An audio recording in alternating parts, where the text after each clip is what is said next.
बड़ी खबर आ रही है। गाजा में अस्पताल अटैक से जुड़ी हुई जानकारी सामने आई है। इजरायल की ओर से अब एक और वीडियो जारी किया गया है।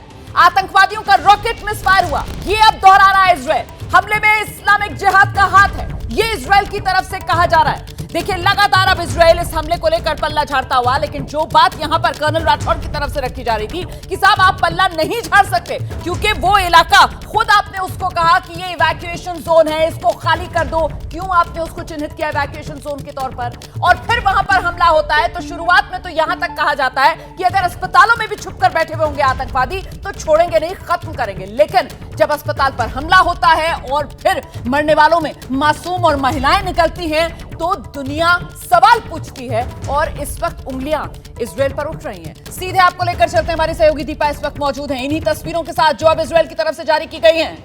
बिल्कुल, बहुत सारे सवाल, अब सवालों के जवाब तो सामने आने होंगे, उसमें वक्त लगेगा। लेकिन जो वीडियो जारी किया गया है वो रॉकेट आप देख रहे हैं, ये देखिए आप किस तरीके से रॉकेट दागा गया या मिसफायर या फिर टारगेटेड अटैक किया गया है, इसको लेकर बहुत सारे सवाल खड़े हो रहे हैं। ये अल अहली अरब अस्पताल है जहां पर बहुत बड़ी संख्या में कहा जा रहा है, ये इजरायली सेना की ओर से जो फुटेज आप इस वक्त देख रहे हैं ये इजरायली सेना की तरफ से जारी किया गया है और सीधे सीधे दावा ये किया गया कि हमास के आतंकियों ने और साथ ही फिलिस्तीनी संगठन फिलिस्तीन इस्लामिक जिहाद की तरफ से अटैक किया गया। ये सीधा कहा जा रहा है, ये रॉकेट आता हुआ दिखाई दे रहा है आपको और सीधे आकर के रॉकेट गिरता है अस्पताल पर, उस अस्पताल पर जहां सैकड़ों की संख्या में लोग मौजूद थे और ये वो लोग बताए जा रहे हैं जो युद्ध की वजह से प्रभावित थे, बेघर हुए थे और शरण लेने के लिए अस्पताल पहुंचे हुए थे। ये कहा जा रहा है कि उन्हीं पर ये रॉकेट से हमला किया गया। 500 लोगों की जान चली गई है, 300 के आसपास लोग घायल हैं।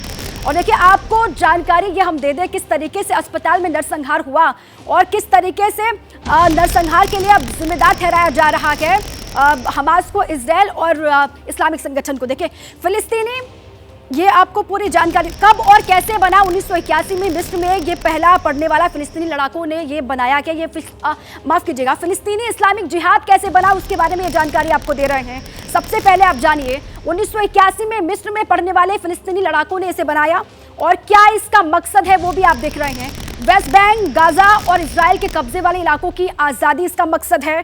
कौन इनकी मदद करता है, कौन मददगार है, वो जानकारी देखिए आप।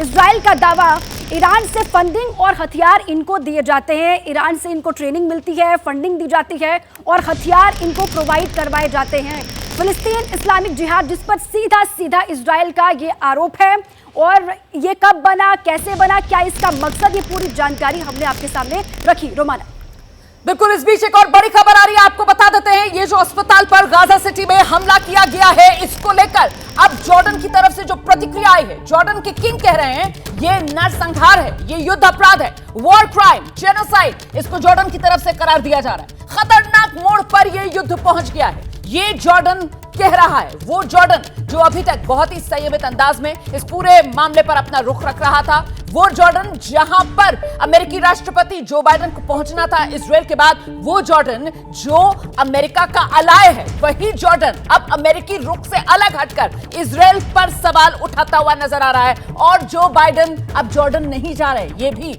महत्वपूर्ण हो जाता है। इस बीच एक और बड़ी खबर आपको बता दें, जो बाइडेन का जॉर्डन दौरा रद्द, अस्पताल पर हमले के बाद यह फैसला किया गया है। इसी वजह से सवाल बढ़ा कि अब ये युद्ध किस तरफ बढ़ेगा, कैसे आगे बढ़ेगा। जैसे ही घड़ी का काटा दोपहर 2:30 पे आए, बबीता जी का दिल सास बहू साजिश के लिए मचल जाए। और ये है इनकी बहू, पूरे दिन ऑफिस की टेंशन हो जाए गॉन जब ये करें अपना फेवरेट शो फ्री टाइम पे ऑन। इनकी तरह आप भी देखिए अपना फेवरेट शो अपने टाइम पर और डाउनलोड कीजिए एबीपी लाइव ऐप अपने स्मार्ट टीवी पर।